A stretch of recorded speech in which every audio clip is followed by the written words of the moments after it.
There's a famous experiment called the prisoner's dilemma. It's a way to make a prisoner do this or that.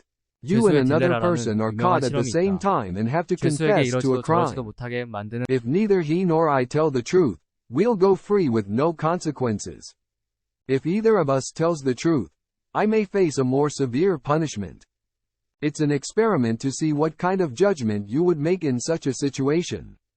This experiment is famous in movies. There's one in The Dark Knight of Batman. You have to blow up 2 ships, but you can only save one of them. There are many variations of this experiment. Decibel is a movie from South Korea that uses this trope. The subtitles at the beginning piqued my curiosity as the distributor was a new company I hadn't heard of as Mindmark. Next, there was a minute or so about how many people and companies were involved in the production. It also means that no big capital was invested. I thought it was a movie about bombs, but there was a submarine in the beginning. Everyone is a little excited because the submarine is coming back to Korea. They took pictures and shared memories with each other. The return trip is uneventful, but suddenly a torpedo is fired. The torpedo chases the submarine and pushes it to the brink. The XO, Kong Young Kim Rae-won, is a man of many accomplishments and once again tries to avoid the torpedo in a desperate moment. A year later, Kong is a hero who survived the submarine unscathed. He gets a little embarrassed when people ask for details, but he did manage to bring his colleagues back to the surface safely. A call comes in with caller ID. Kong answers and is told that there is an explosion. He warns her that she's going to have a very busy day and that the explosion was caused by her submarine colleague. There is also an explosive device in the playground, and Jang Yoo-young Lee Sang-hee, Kang's wife, goes to the scene to defuse it. Cha Young-han Park Byung-eun, a member of the military security team who has been closely marking her, becomes suspicious and follows her. He tells her that a bomb has been planted at the Asiad Stadium, where a soccer match is taking place, and that she should go there to deal with it. Since it's not a normal bomb, the timer on the bomb reacts to the sound and shortens the time. Oh Dae-oh-young Sang-hoon, who was watching the game, unexpectedly helps Kong Young to remove the bomb. The story goes something like this.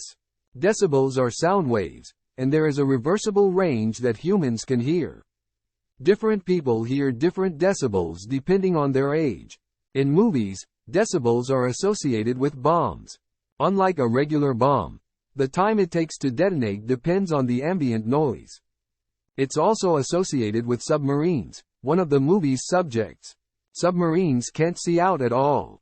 Since they can't see objects, they use decibels to determine their location and measure distance.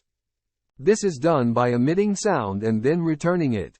In that sense, the movie's title, a Chinese phrase, is pretty good.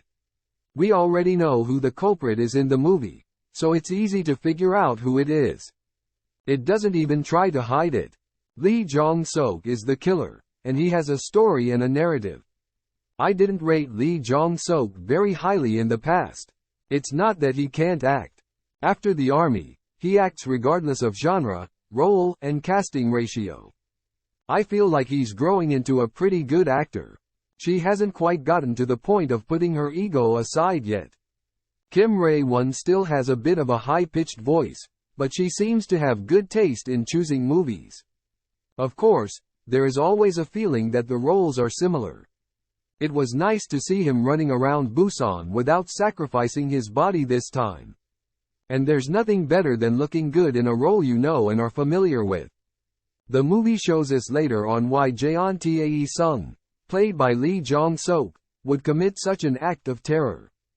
The submarine wasn't blown up by a torpedo. Instead, it was damaged and no longer operational.